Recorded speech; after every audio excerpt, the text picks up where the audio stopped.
Narsampet division వ్యాప్తంగా 79వ స్వాతంత్ర దినోత్సవ వేడుకలు దేశభక్తి ఘనంగా నిర్వహించారు. పతాకావిష్కరణ అనంతరం స్వాతంత్ర సమరయోధుల త్యాగాలను స్మరించుకున్నారు. భారత స్వాతంత్ర్యం కోసం తమ ప్రాణాలను అర్పించిన వీరిలో ధైర్య సాహసాలను కొనియాడారు.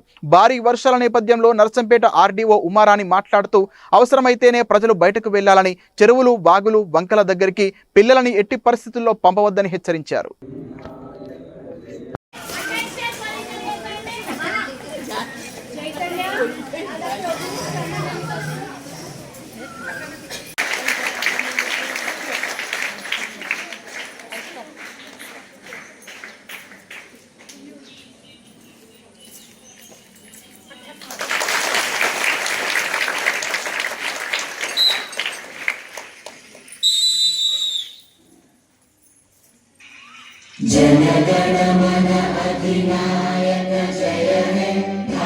అందరికీ నమస్కారం. నర్సంపేట ప్రజలందరికీ 79వ స్వాతంత్ర దినోత్సవ శుభాకాంక్షలు.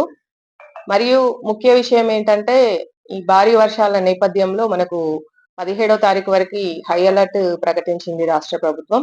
దీన్ని దృష్టిలో పెట్టుకొని ప్రజలందరూ ఏదైనా అత్యవసర పని ఉంటే మాత్రమే బయటకు వచ్చి వాళ్ళ పని చూసుకోవాల్సిందిగా కోరుతున్నాను. ఇంకొకటి, పిల్లలకు హాలిడేస్ ఉన్నందువల్ల వాళ్ళ పిల్లల్ని కూడా బయటికి రానియకుండా మరియు లో కాస్ట్ వేస్ దగ్గర ఏదైనా చిన్న వాగుల దగ్గరికి వెళ్ళొద్దని నా ముఖ్య విజ్ఞప్తి.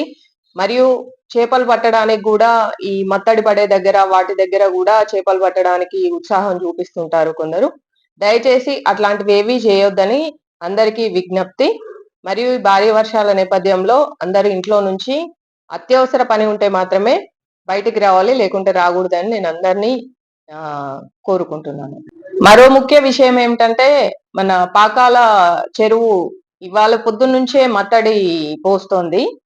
ఈ స్వాతంత్ర దినోత్సవ సందర్భంగా హాలిడేస్ అలా ఉండి అక్కడికి ఏదన్నా విహారయాత్ర లాగా వెళ్దామని, దాన్ని చూద్దామని వెళ్ళడానికి కూడా వెళ్లకుండా ఉండాలని నేను అందరినీ కోరుకుంటున్నాను. Thank you.